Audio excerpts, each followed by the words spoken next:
Jokers. So, let me shut that noise off for a minute. Actually, I'll just turn it down. I want to keep it handy. I've been watching the actions in Portland. A little bit of the other protests going on, but especially Portland.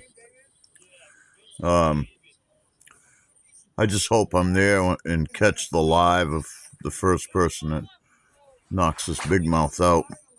Anyway, listening to some of the back and forth between the Magadonians and the lefties, every kind of freak under the sun on the left. I mean, the Magadonians, need I say more? Anyway, in their debating, it reminded me of when I first moved to Oregon. We moved approximately an hour outside of Portland. And, of course, I needed work.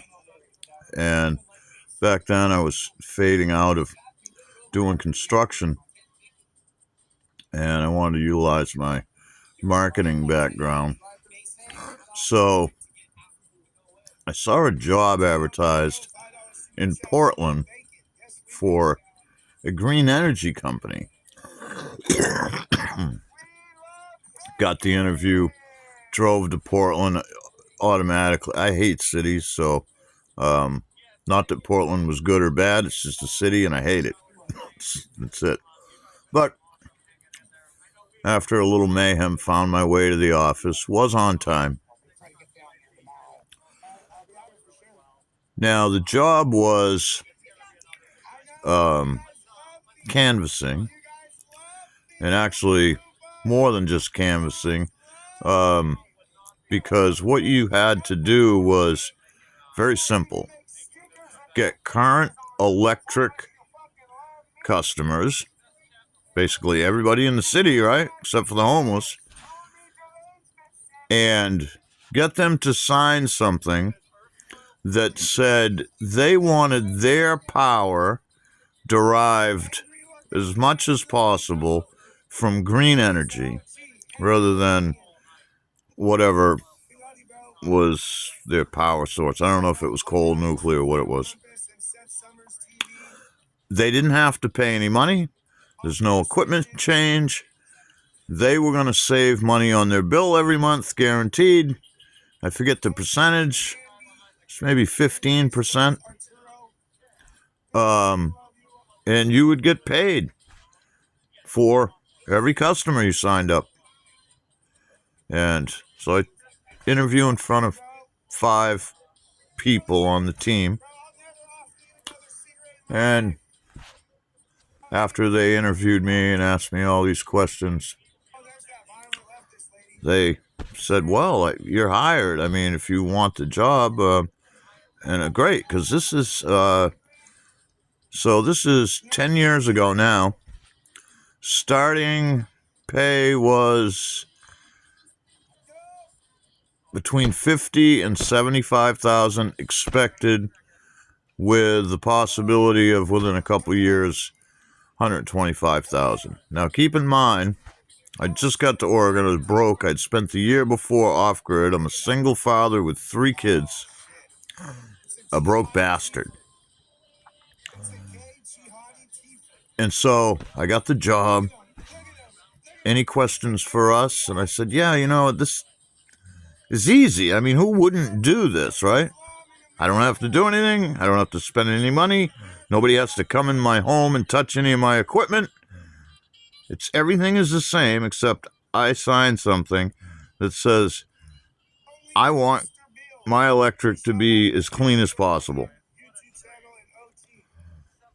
There's a deficit here. If the customer isn't giving you any money, and you're giving the customer a discount on what they already pay for, and you pay me, where's the money come from? They said, oh, it's mostly government grants. I'm sorry, I can't work for you. 5 people with their jaw hit the table, silence. They didn't know what to say. They said, what? Why? I mean, who turns down a job like that? They're basically going to give you $75,000 a year to make the earth better. And you don't have to do anything. Carry a pen and a notepad. Why would you turn down the job? We got to know. I said, well, if you're not taking in any money and you're giving it away and you're relying on government, that's a burden on the taxpayer. And I can't be a part of that. They were amazed. Thanked me, both for my time and my point of view. And I left.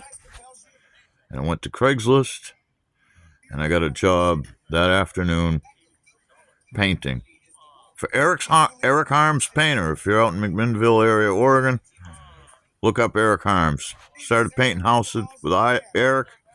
Great guy. I think he started me at like $12 an hour. Bumped me up to 15 real quick. Yeah, put me in charge of safety meeting, if you know what I mean. And it was perfect. 3-man team, sometimes 4. And we just had a good time, and I didn't have a lot of money left, but I got the rent paid. I don't think any of these people out there, none of them. Anyway, thought you guys would enjoy that story. A lot of you new to the channel and you don't really know who I am. By now you should have figured it out, but hey, maybe this is the first video you've seen of mine. And if it is, go back. There's more stuff. Really hope you would take the time to consider if you give a fuck about yourself, your neighbor, your country, all those things. Anyway, I'm going to get back to this guy yelling through his megaphone at the trans people and the liberal white women and their cuck husbands and any Islamics that are out there and the Latinas. Evidently, the big booty Latinas can stay. The 9s and 10s, everybody else has to go. That's this guy's. Anyway, much love, and I'll see y'all in the next video.